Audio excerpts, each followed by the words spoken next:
is to confront the emptiness behind the rhetoric, to try to force those third parties, the Europeans in this case, to be embarrassed if they follow, in fact, the gambit that the Palestinians are proposing. Now, the reason I think is saying this about the U.S., that one of the things to try to do is force the U.S. to confront that it will be embarrassed if it supports this. And I have to say that it may be a little bit late here, because if we're talking about the U.S. being losing credibility by supporting it, well, the U.S. should be losing credibility earlier. It says, well, let's look at what happened. Let's see what, maybe we're best off by looking at what happened in the elections between the Fatah and Hamas. Now, the U.S. made some commitments on the PLO before it made commitments about a Palestinian state. Now, these were the commitments the U.S. made on the PLO. The U.S. recognition of the PLO was based on PLO forswearing violence and terrorism. Now, there is a member organization of the PLO called the Palestinian Front for the Popular Front for the Liberation of Palestine.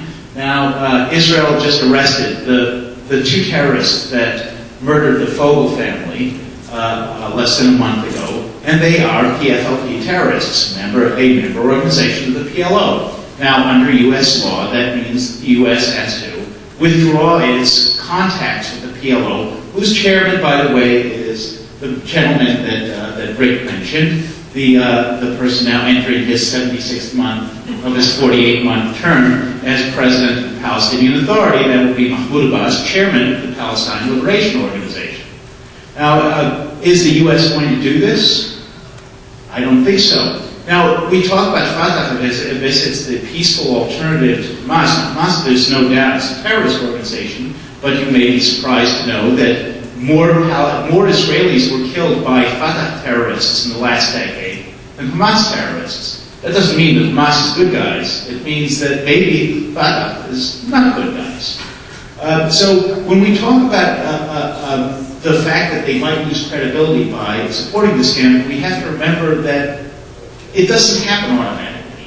We have to put these issues out in the open to force a confrontation, diplomatic or otherwise, about the previous issues before we can be assured that the next one will be taken care of. We want to make sure the United States doesn't support a unilateral state. Well, maybe we ought to call the United States on its continued support for the PLO. Let me make 3 points. The third one will agree with you. The first 2 points I was trying to make is, one, that September, I think, is too late to stop this train.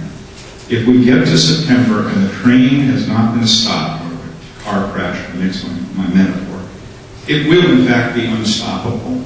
Because if the United States does not indicate before that time that it is standing with Israel, then people will interpret that the United States might abstain, or that it might demand concessions from Israel as the price of a veto, and that will have an impact that will affect September. So you have to act now rather than wait till September.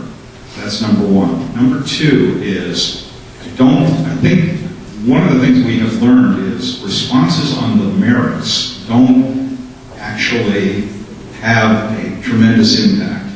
Because for the reasons that you said, that it's a matter of politics, not law.